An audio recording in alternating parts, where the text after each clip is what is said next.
എന്റെ കലിപ്പൻ. രചന ഫർസാന ഫർസു. അവതരണം ഷാഹുൽ മലയിൽ.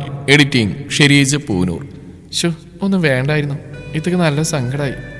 എന്റെ ഒരു ദേഷ്യം. പാവം, അതിന് മാത്രം നീ തന്നെ പറഞ്ഞില്ലല്ലോ. ഞാൻ കട്ടിൽ പോയിരുന്നു. പഴയ ഓർമ്മകൾ എന്നെ തലോടി. ഫാസിലിന്റെ മുഖമാണ് അവളുടെ ഓർമ്മയിൽ തെളിഞ്ഞത്. അവൾ ഓർമ്മയിൽ നിന്ന് മുഖം തിരിച്ചു. മോളെ, ഉമ്മി, ഇത്ത. ഞാൻ തേയും കരഞ്ഞു വിളിച്ചു. അവൾ റൂമിലിരുന്ന് കരയുന്നുണ്ട്. ഉമ്മി, നീ അത് പറയാൻ പാടില്ലായിരുന്നു റീനു. അവളുടെ പഴയ കാര്യങ്ങളെല്ലാം ഇപ്പോഴും അവൾ അലട്ടുന്നുണ്ട്. അത് നിനക്കും അറിയുന്നല്ലേ? അറിഞ്ഞോണ്ടല്ലോ ഉമ്മി, എന്റെ ദേഷ്യം എനിക്കപ്പോ. ഞാൻ ഉമ്മാന്റെ മടിയിൽ തലപൂഴ്ത്തി കരഞ്ഞു. സാരില്ല, നിന്റെ ഇത്തല്ലേ. അവൾ നാളെ ആകുമ്പോഴേക്കും ശരിയായിക്കോളൂ. നീ ഭക്ഷണം കഴിക്കാൻ വാ. എനിക്കൊന്നും വേണ്ട ഉമ്മി, ഞാനും തനിച്ചിരിക്കട്ടെ. പറ്റില്ല, ഉമ്മീന്റെ കുട്ടി വാ. ഉമ്മ എന്നെ നിർബന്ധിച്ചു കൊണ്ടുപോയി ടേബിളിരുത്തി. അവിടെ ഇത്തയില്ലായിരുന്നു. ഞാൻ അവിടെ റൂമിലേക്ക് നോക്കി. റൂം അടച്ചിരിക്കുന്നു. എന്റെ കണ്ണുകൾ നിറഞ്ഞു. പിന്നെ എനിക്ക് അവിടെ നിൽക്കാൻ കഴിഞ്ഞില്ല. ഞാൻ എന്റെ റൂമിലോട്ട് ഓടി. രാവിലെ ബ്രേക്ക്ഫാസ്റ്റ് കഴിക്കായിരുന്നു ഇത്ത. സന്തോഷത്തോടെ ഞാൻ ഇത്തയുടെ അരികിലേക്ക് ചെന്നു. എന്നെ കണ്ടതും ഇത്ത എണീറ്റു. റിച്ചു, നീ വേഗം വാ, ഞാൻ പുറത്തുണ്ടാവും, ഇത്ത പറഞ്ഞു. റിച്ചു എന്നെ ഇത്തയും മാറി മാറി നോക്കുന്നുണ്ട്. എന്നിട്ട് അവൻ ഇത്തയുടെ കൂടെ പോയി. ഞാൻ ഇത്ത ഇതുവരെ തെറ്റിയിട്ടില്ല. അതിന്റെ അത്ഭുതം അവന്റെ നോട്ടത്തിലുണ്ടായിരുന്നു. അവർ പോകുന്ന ഞാൻ നോക്കി നിന്നു. എന്റെ കണ്ണ് നിറഞ്ഞൊഴുകിയിരുന്നു. ഇത്ത എന്നെ അവോയ്ഡ് ചെയ്ത് എന്നെ വല്ലാതെ വേദനിപ്പിച്ചു. എന്റെ മനസ്സ് വല്ലാതെ പിടഞ്ഞു. റീനു, ദാ ലഞ്ച് ബോക്സ്. ഞാനത് ബാഗിലേക്ക് വെച്ച് മുന്നോട്ട് നടന്നു. നേരെ ഉണ്ടല്ലോ, നീ എന്താ കഴിക്കാത്തെ? ഉമ്മ പറയുന്നത് ശ്രദ്ധിക്കാതെ ഞാൻ നടന്നു. ക്ലാസ്സിലെത്തി ഞാൻ ബെഞ്ചിൽ തലവെച്ച് കിടന്നു. റിയ, സാർ വന്നു, എണീക്ക്. ഞാൻ കണ്ണോടെ ചെണീറ്റു. സാർ എന്റെ അരികിലേക്ക് വന്ന് എന്നെ മിഴിച്ചു നോക്കി. റിയ, ക്വസ്റ്റ്യൻ ചോദിക്കട്ടെ? What is security premium? എനിക്കറിയില്ല. സാർ അത്ഭുതത്തോടെ എന്നെ നോക്കി. റിയ, അറിയോ? Okay. What is security premium? എനിക്കറിയില്ല. നാളെ ഒരു 20 പ്രാവശ്യം എഴുതി കൊണ്ടുവരണം. ഇരിക്കെ. സാറ് ക്ലാസ് എടുത്തു. സാർ ഇടയ്ക്ക് എന്നെ നോക്കുന്നുണ്ടായിരുന്നു. ശരിക്കും എനിക്കൊരു മരവിപ്പായിരുന്നു. വേറെ ഏതോ ലോകത്താണെന്ന തോന്നൽ. ആരോടും മിണ്ടാനേ തോന്നിയില്ല. ഇത്ത തന്നെയായിരുന്നു എന്റെ ചിന്ത മുഴുവനും. സുബി കാര്യം അന്വേഷിക്കുന്നുണ്ടായിരുന്നു. എന്റെ ഭാഗത്തുനിന്ന് റിപ്ലൈ ഇട്ടാത്തോണ്ട് അവൾ നിർത്തി. ലഞ്ച് ബ്രേക്കിന് ഭക്ഷണം കഴിക്കാൻ ഞാൻ കൂട്ടാക്കിയില്ല. പക്ഷേ അവർ നിർബന്ധിച്ച് കഴിപ്പിച്ചു. തനിച്ചിരിക്കാൻ ഞാൻ ലൈബ്രറിയിൽ പോയി. അവിടെ സാറിനെ കണ്ട് ഞാൻ മുഖം തിരിച്ചു. ഷെൽഫിലേക്ക് പോയി ബുക്ക് തിരയുന്നത് ആക്ട് ചെയ്തു. സാർ എന്നെ തന്നെ നോക്കിയായിരുന്നു. കയ്യിൽ കിട്ടിയ ബുക്ക് എടുത്ത് ഞാൻ ബെഞ്ചിലിരുന്നു. സാറിനെ ഇടം കണ്ടിട്ട് നോക്കി. അപ്പോഴും സാർ എന്നെ തന്നെ നോക്കിയായിരുന്നു. ഞാൻ ബുക്ക് ഷെൽഫിൽ വെച്ച് പുറത്തുപോയി. ക്ലാസ് കഴിഞ്ഞ് വീട്ടിലെത്തി. ഇത്തയുടെ സ്കൂട്ടർ നേരത്തെ എത്തിയല്ലോ. എന്റെ സന്തോഷം പെട്ടെന്ന് മാഞ്ഞു. ടേബിളിൽ ബാഗ് വെച്ച് ഞാൻ ഇത്തയുടെ റൂമിൽ പോയി. ഇത്ത കട്ടിലിരിക്കുന്നു. ഇത്ത. ഞാൻ ഇത്തയെ കെട്ടിപ്പിടിച്ചു. ഇത്ത, സോറി, അപ്പോഴത്തെ ദേഷ്യത്തിന് എന്റെ തെറ്റാ. നീ പറഞ്ഞതിൽ ഒരു തെറ്റുമില്ല റീനു. നീ എന്നെ പോലെയല്ല, ഒരിക്കലും ആവരുത്. എന്നെ പോലെ മറ്റുള്ളവർക്ക് ഭാരമായിട്ട് നിൽക്കുന്ന ഇത്തയെ വേണ്ടെന്ന് തോന്നുന്നുണ്ടോ നിനക്ക്? ഇത്ത വേണ്ടാത്ത പറയരുത് കേട്ടോ. ഇത്ത വേണ്ടെന്ന് ഞാൻ പറഞ്ഞിട്ടുണ്ടോ? ഉമ്മയെക്കാളും എനിക്കിഷ്ടം ഇത്തയോടാ. ഞാൻ പൊട്ടിക്കരഞ്ഞു പോയി. ഇത്ത, എനിക്ക് നീ ജീവന. എന്നെ തല്ലിക്കോ, ചീത്ത പറഞ്ഞു, പക്ഷെ അവോയ്ഡ് ചെയ്യരുത്. ഞാൻ ഇത്തയുടെ കാൽ പിടിച്ച് കരഞ്ഞു. കൂടെ ഇത്തയും കരഞ്ഞു. മോളെ, കരയല്ലേ. ഇത്തയുടെ മോളെ ആരും ഒറ്റപ്പെടുത്തിയാലും ഈ ഇത്ത ഒറ്റപ്പെടുത്തുമോ? നീയും കൂടി ഇത്ത അങ്ങനെ പറഞ്ഞപ്പോൾ സങ്കടമായി. സോറി ഇത്ത. മതി എൻ്റെ പൊന്നെ റീനു, നീ ഇത്രയേ ഉള്ളൂ. വാ, റീച്ചു കേക്ക് ഉണ്ടാക്കാൻ പറഞ്ഞിരുന്നു. വാ, നമുക്ക് ഉണ്ടാക്കാം. ഇത്തക്കിനോട് ദേഷ്യമില്ലല്ലോ? ഇല്ല. കേക്ക് ഉണ്ടാക്കുന്ന തിരക്കിലായിരുന്നു ഇത്ത. റീച്ച് അവിടെ തേരാപ്പാരം നടന്ന് ഓരോന്ന് തിന്നുന്നുണ്ടായിരുന്നു. ഞാൻ ക്രീം ബീറ്റ് ചെയ്യായിരുന്നു. ഇടയ്ക്ക് ടേസ്റ്റ് നോക്കുന്നുണ്ട്. അതാണല്ലോ മെയിൻ. പെട്ടെന്ന് റിച്ച് വന്ന് ക്രീം വാരി. കുരിപ്പേ. ഞാൻ അവന്റെ പിന്നാലെ ഓടി. ഇനി 2 കുരിപ്പുകളെ അടുക്കളയിൽ കാണരുത്, ദേഷ്യത്തിൽ ഇത്ത പറഞ്ഞു. നീ കാരണം ഞാൻ എന്തൊക്കെ ടേസ്റ്റ് ചെയ്യായിരുന്നു. ഞാൻ റിച്ചുവിനോട് പറഞ്ഞു. നീ എന്തിനാ ആർത്തി കാണിച്ചേ? അതുകൊണ്ടല്ലേ ഞാൻ എന്നോട് ചോദിച്ചാൽ പോരെ? ഓ, തരുന്നൊരാള്. അവൻ വായ കൂട്ടി കാണിച്ചു. അവന്റെ അടുത്തേക്ക് പോയത് എനിക്ക് ഓർമ്മയുള്ളൂ. അവന് ഞാൻ നല്ലൊരു ഇടി വെച്ച് കൊടുത്തു. കേക്ക് റെഡിയായി ഫ്രിഡ്ജിൽ വെച്ചു. റിച്ചുവിടൊക്കെ ഫ്രിഡ്ജ് അടച്ചും തുറന്നു നിന്നപ്പോൾ ഇത്ത കേക്ക് മുറിച്ച് എല്ലാവർക്കും കൊടുത്തു. ഞാൻ കേക്ക് ഇത്താന്റെ വായിൽ വെച്ച് കൊടുത്തു. പിറ്റേന്ന് സ്കൂളിൽ. കുട്ടിയുടെ പ്രശ്നമൊക്കെ തീർന്നോ? എന്തായിരുന്നു മോളെ ഇന്നലെ ഭയങ്കര മൂഡ് ഓഫ്? എന്റെ മുഖത്ത് തെളിച്ചം കണ്ടിട്ട് നീന്തുവാ സ്നേഹം ചോദിച്ചു. എന്നെ ഇത്ത വഴക്ക് പറഞ്ഞു. ഇത്തന്നെ വഴക്ക് പറയാത്തതുകൊണ്ട് സങ്കടം വന്നാ. പക്ഷെ സുബിയൊന്നും മിണ്ടിയില്ല. അവൾ പുറത്തേക്ക് പോയി. അവൾ എന്നെ വിളിച്ചു. ഞാനും പുറത്തു പോയി. റിയു, ഇന്നലെ എന്തായിരുന്നു നിനക്ക്? അതാ പറഞ്ഞു ഇത്ത. നിന്നെ എനിക്കറിയാം, നീ എന്നോട് നുണ പറയണ്ട. പിന്നെ ഒന്നും ഒളിക്കാൻ തോന്നിയില്ല. ഞാൻ എല്ലാവരോടും പറഞ്ഞു. അല്ലെങ്കിലും അവളോട് ഞാനൊന്നും ഒളിക്കാറില്ല. ഒളിച്ചാൽ അവളത് കണ്ടുപിടിക്കും. കുറേ ഫ്രണ്ട്സ് ഉണ്ടെങ്കിലും ഒരാളോട് നമ്മൾ വല്ലാതെ ക്ലോസ് ആയിരിക്കുമല്ലോ. എനിക്ക് തോന്നി, ബട്ട് ഞാൻ ഇത്രയും കരുതിയില്ല. ഇപ്പൊ ഒക്കെ സെറ്റായില്ലേ? സുബി ചോദിച്ചു. ഇമ്പോസിഷൻ എഴുതിയോ? എന്ത്? ഹലോ. പിന്നെ അവളെന്നെ വലിച്ച് ക്ലാസ്സിലേക്ക് ഓടി. ഞാൻ എഴുതി തുടങ്ങി. സുബി സഹായിച്ചുകൊണ്ട് സാർ വന്നപ്പോഴേക്കും എഴുതി കഴിഞ്ഞു. സാർ എൻ്റെ അടുത്തേക്ക് വന്നു. ഞാൻ എണീറ്റു. ക്വസ്റ്റ്യൻ ചോദിക്കാനാവും. ഇയാൾക്ക് ഇത് മടുക്കുന്നില്ലേ? റിയ മൂഡ് ഓഫ് ഒക്കെ മാറിയോ? ഇരുന്നോ, ഞാൻ ക്വസ്റ്റ്യൻ ചോദിക്കുന്നില്ല. സർ ഇമ്പോസിഷൻ അത് ഇന്റർവെല്ലിന് സ്റ്റാഫ് റൂമിലേക്ക് കൊണ്ടുവന്നാൽ മതി. സാറ് ചിരിച്ചുകൊണ്ട് പറഞ്ഞു. ഇന്റർവെല്ലിന് ഞാനും സുബിയും സ്റ്റാഫ് റൂമിലേക്ക് പോയി. വാ സുബി. ഞാനില്ല മോളെ, ഞാനിവിടെ നിന്നോളാം. ഓ ജാട പൊടി. May come in sir? അറിയാ, ഇന്നലെ എന്തായിരുന്നുള്ളത് എനിക്ക്? ഒന്നുമില്ല സർ. എന്തോ ദുരൂഹതയുണ്ട്. ഞാനൊന്ന് വിളിച്ചു പോട്ടെ. ഞാൻ പോകുന്ന സാറ് നോക്കി നിൽക്കുകയാണ്. നോക്കിയാണെന്നൂടെ രാവിലെ? നീയോ എന്താ വിട്ടാണോ വരുന്നേ? രാഹുൽ ചോദിച്ചു. ഞാനോ? അല്ല, ഞാൻ രാവിലെ റിയനെ കുറ്റം പറയണ്ട, ഞാൻ കാണുന്നല്ലേ. നീ എവിടേക്ക് ധൃതി പിടിച്ച് പോയിരുന്നേ? സുബി ചോദിച്ചു. സുബി പറഞ്ഞപ്പോൾ ഞാൻ ചുറ്റും നോക്കി. ദോ നിൽക്കുന്ന നേഹ. അത് സുബി. അവനും സുബിയോട് പരിങ്ങി. മനസ്സിലായി രാഹുൽ കാമുക, എവിടം വരെ ആയി? എന്ത്? സുബിനൊക്കെ അറിയാം, ഞാൻ പറഞ്ഞു. ഓഹോ, നീ അവളോടും പറഞ്ഞു? എവിടം വരെ ആയി രമണ? സുബി കളിയാക്കി. എവിടെ? ഒന്നും സെറ്റായില്ല, ട്രൈ ചെയ്യുന്നു. സെറ്റായ നമുക്കുള്ളത് നോക്കാം. നോക്കാന്നോ? തരാമേ. അവര് ക്ലാസ്സിലേക്ക് നടക്കുമ്പോൾ റിയാസിന്റെ പെണ്ണ് വരുന്നു. ആടെ കുറെ ചെക്കന്മാർ കൂട്ടുന്നിരുന്ന് അവർ വിളിച്ചു പോയി. ഇവന്മാർ ഇന്ന് ഞാൻ ദേഷ്യപ്പെട്ടു. എന്റെ റിയ ഒന്ന് അടങ്ങ്. പിന്നെ ഇതൊക്കെ കേട്ടിട്ട് മിണ്ടാണ്ടിരിക്കണേ ഞാൻ. എന്നാ ചെല്ല്, പോയി ചോദിക്കേ. വേണ്ട. എന്തേ പോകുന്നില്ലേ? അവര് കുറെ പേരില്ലേ, പിന്നെ വഴക്കാവും. ദേഷ്യപ്പെട്ടിട്ട് എന്തിനാ വെറുതെ? അവൻ കുറെ കാലയിൽ പിന്നാലെ നടക്കുന്നു, ഒന്ന് സമ്മതിച്ചാലെന്താ? ഞാൻ മിണ്ടാതെ നടന്നു. ക്ലാസ് കഴിഞ്ഞ് വീട്ടിലെത്തി. മുറ്റത്ത് ഷ്യാബിക്കുണ്ട്. ഷ്യാബ്ക്ക. റീനു, സുഖമല്ലേ നിനക്ക്? സുഖം. കാക്കാക്കോ? പിന്നെ അടിപൊളി. നീ അങ്ങോട്ട് വന്നിട്ട് കുറെ ആയല്ലോടി. ഉമ്മ അന്വേഷിച്ചിരുന്നു. മൂത്തമാക്ക് സുഖല്ലേ? നീ പോയി ഒരുങ്ങി. അയ്യോ, എനിക്ക് നാളെ ക്ലാസ് ഉണ്ട്. നീ പോത്തെ ഡ്രസ്സ് എടുക്കാനാ? റീച്ച് ചിരിച്ചുകൊണ്ട് പറഞ്ഞു. അവൻ ഒരുങ്ങിയിരുന്നു. പോത്ത് നിന്റെ കെട്ടിയോള്. എന്റെ കെട്ടിയോളെ പറഞ്ഞാലുണ്ടല്ലോ, പിന്നെ അതൊരു വലിയ വഴക്കായി മാറി. നിങ്ങൾ ഇപ്പോഴും ഇങ്ങനെ തന്നെയാണോ റിയ? നീയല്ലേ മൂത്ത്? നിനക്കൊന്ന് കുറഞ്ഞു കൊടുത്തൂടെ? കാക്ക ദേഷ്യത്തോടെ ചോദിച്ചു. അവനല്ലേ തുടങ്ങിയ? പറഞ്ഞിട്ട് കാര്യമില്ല ഷിയാബേ, നമ്മുടെ വായിലെ വെള്ളം പറ്റുന്നല്ല ഒരു കാര്യമില്ല. ഉമ്മ പറഞ്ഞു. എളിക്കേണ്ട, പോയി ഒരുങ്ങാൻ നോക്ക്. ഉമ്മ പറഞ്ഞു. ഞാൻ റൂമിൽ പോയി. ഷീഖാന്റെ കല്യാണത്തിന് കുറച്ച് ദിവസങ്ങളേ ഉള്ളൂ. അപ്പോൾ ഡ്രസ്സ് വാങ്ങാൻ പോവുകയാണ്. ഷ്യാബിക്കെ ഉമ്മ വിളിച്ചതാണ് ഒരു സഹായത്തിന് എപ്പോഴും ഷ്യാബിക്കയാണ് വരിക. അവരുടെ വീട് ഞങ്ങളുടെ അടുത്താണ്. പിന്നെ ഷാലുവിനും അനുവിനും എനിക്കും ആഷിക്ക് ഡ്രസ്സ് വാങ്ങി തരാമെന്ന് പറഞ്ഞിരുന്നു. അത് ഞങ്ങൾ കോഴിക്കോട് നിന്ന് ഒരുമിച്ച് വാങ്ങാനാണ് പ്ലാന്. പിന്നെ ഞാനിപ്പോൾ എന്തിനാ പോകുന്നതെന്നല്ലേ നിങ്ങൾ ചിന്തിക്കുന്നത്? ചുമ്മാ വായി നോക്കാൻ, അല്ലാണ്ട് എന്ത്. അങ്ങനെ ഷോപ്പിലെത്തി. ഞാനൊക്കെ ഓരോന്നും പറഞ്ഞിരുന്നു. ഇത്തയും ഉമ്മയും ഭയങ്കര തിരക്കിലാണ്. റീനു ഇങ്ങ് വാ, ഇത്ത വിളിച്ചു. ഒന്ന് സെലക്ട് ചെയ്താ. ഇതിനേതാ രസം? കുറേ ഉണ്ടല്ലോ. ഞാൻ 2 എണ്ണം എടുത്ത് ഇക്കയുടെ അടുത്തേക്ക് പോയി. ഇക്ക, ഇതിനേതാ രസം? ഇത്തയ്ക്കാ. ഇത് റിയാനക്ക് നന്നായിട്ട് ചേരും. ഇക്ക ഒരു പീസ് തപ്പാച്ച ടോപ്പ് ചൂണ്ടിക്കാണിച്ചു. അപ്പോഴാണ് ഞാൻ ആ ടോപ്പ് ശ്രദ്ധിച്ചത്. അതൊരു സിമ്പിൾ ടോപ്പായിരുന്നു. ശരിക്കും ഇത്താക്ക് നന്നായിട്ട് ചേരും. ഞാനത് ഇത്താക്ക് കാണിച്ചു കൊടുത്തു. റീനുവിന് നല്ല സെലക്ഷൻ ഉണ്ടല്ലോ, ഇത്ത പറഞ്ഞു.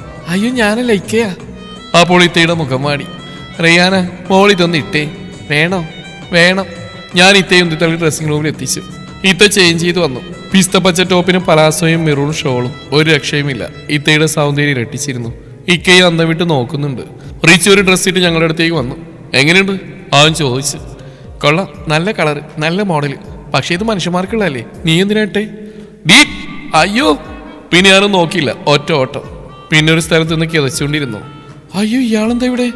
നെക്സ്റ്റ് മാരകം, നമ്മുടെ സാറ്. ഞാൻ കിതച്ചുകൊണ്ടേയിരുന്നു. Riya, what happened? നീ എന്തിനാ ഓടിയത്? Any problem? അയാൾക്ക് അതല്ലേ അറിയൂ. വെള്ളം വേണോ? ഞാൻ തലയാട്ടി. നല്ല ക്ഷീണം ഉണ്ടായിരുന്നു. അമ്മാതിരി ഓട്ടോ ആയിരുന്നല്ലോ. സാറ് എവിടുന്നോ പോയി വെള്ളം കൊണ്ടുവന്നു. ഞാനത് കുടിച്ചു. റിയ, നീ ആറ് പേടിച്ച് ഓടിയത്? സാറിന് മുഖത്ത് ഫൈറ്റ് സീനും റേപ്പ് കേസൊക്കെ ഉണ്ടായിരുന്നു. സാർ, ഞാൻ എൻ്റെ ഫാമിലിയുടെ കൂടെ വന്ന. അപ്പോൾ അനിയൻ അവന് ചേരാത്തൊരു ഡ്രസ്സ് ഇട്ടിരിക്കുന്നു. ഞാൻ അവന് ചെയ്യില്ലെന്ന് പറഞ്ഞു. അതിനവൻ എന്നെ തല്ലാമെന്നാ. അത്രയും ആകാംക്ഷയോടെ കേട്ടിരുന്ന സാറിന്റെ മുഖം ദേഷ്യത്താൽ ചുവന്നു. പക്ഷെ സാറ് കൺട്രോൾ ചെയ്യാൻ ശ്രമിക്കുന്നുണ്ട്. ഇത്രയും വലിയ പോത്തായില്ലേ? കുട്ടികൾ ഇപ്പോഴും മാറിയിട്ടില്ലേ?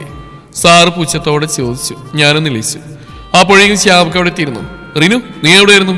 ഞാനിവിടെ ഉണ്ടായിരുന്നു. ഇതാരാ? ഇതെന്റെ സാറാ. പിന്നെ അവർ രണ്ടുപേരും പരിചയപ്പെട്ടു. ഞങ്ങൾ അവിടുന്ന് പോകുന്നു. ഷോപ്പിംഗ് കഴിഞ്ഞ് പുറത്തുനിന്ന് ഭക്ഷണം കഴിച്ചാണ് വീട്ടിലെത്തിയത്. നല്ല ക്ഷീണം ഉണ്ടായിരുന്നു. ഞാൻ വേഗം കിടന്നുറങ്ങി. പിറ്റേന്ന് സാറ് ക്ലാസ്സിൽ വന്നു. എന്നെ നോക്കി വിളിച്ചു. പിന്നെ ബോർഡിൽ പ്രോബ്ലം എഴുതി. അത്യാവശ്യം സ്ട്രോങ് ക്വസ്റ്റ്യനാണ് എഴുതുന്നത്. അതെനിക്കുള്ളതാണ്. ഇതാരെഴുതും? എല്ലാവരും എൻ്റെ മുഖത്തേക്ക് നോക്കി. ഞാനാണല്ലോ എല്ലാവരുടെയും ബലിക്കാക്ക. ഞാൻ എണീറ്റുന്നു. അതിൻ്റെ കുറവ് വേണ്ട. റിയ ചെയ്യൂലേ? ഞാൻ ക്വസ്റ്റ്യൻ വായിച്ചു. അതെന്താ, അറിയില്ലേ? അയാൾ പരിഹാസത്തോട് ചോദിച്ചു. അല്ല സർ, ക്വസ്റ്റ്യൻ തെറ്റാ. നിനക്കറിയില്ലെങ്കിൽ അറിയില്ല എന്ന് പറഞ്ഞാൽ പോലെ അറിയാ. ക്വസ്റ്റ്യനിൽ അസറ്റ് എമൗണ്ട് ലയബിലിറ്റി എമൗണ്ട് നോക്കൂ. സാറ് ബോർഡിലേക്ക് നോക്കി. ഇങ്ങനെ ടാലി ആവില്ലല്ലോ.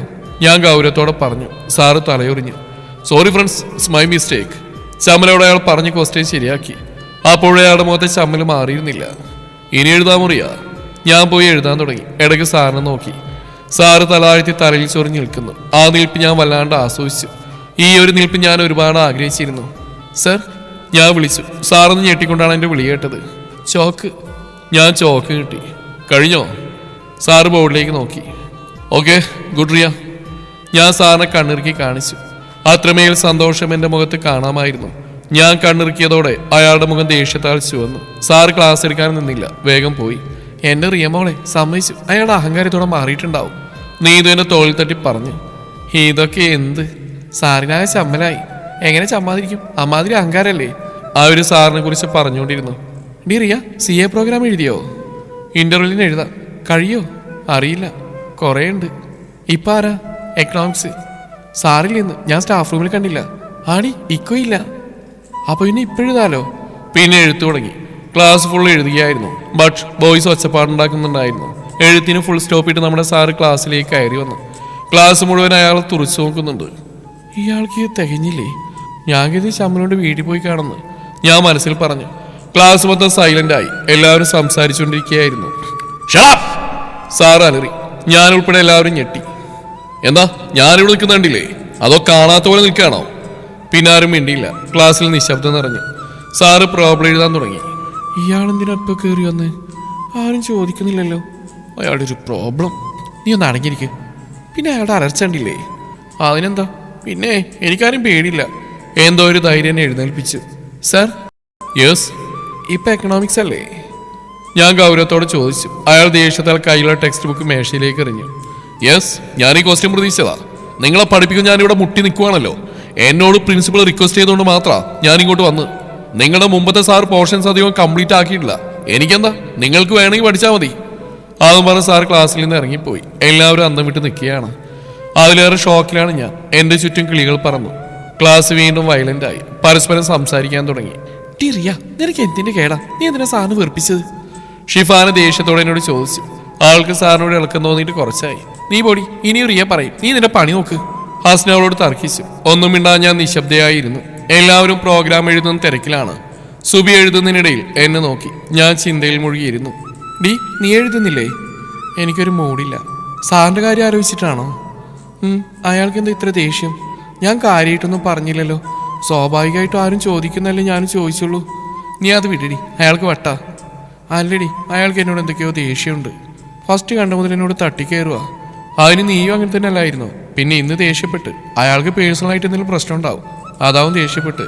നീ അതും പറഞ്ഞ് എഴുതാതിരിക്കേണ്ട മോളെ. 8ന്റെ പണി കിട്ടും. ശരിയാ. ഞാൻ എഴുതാൻ തുടങ്ങി.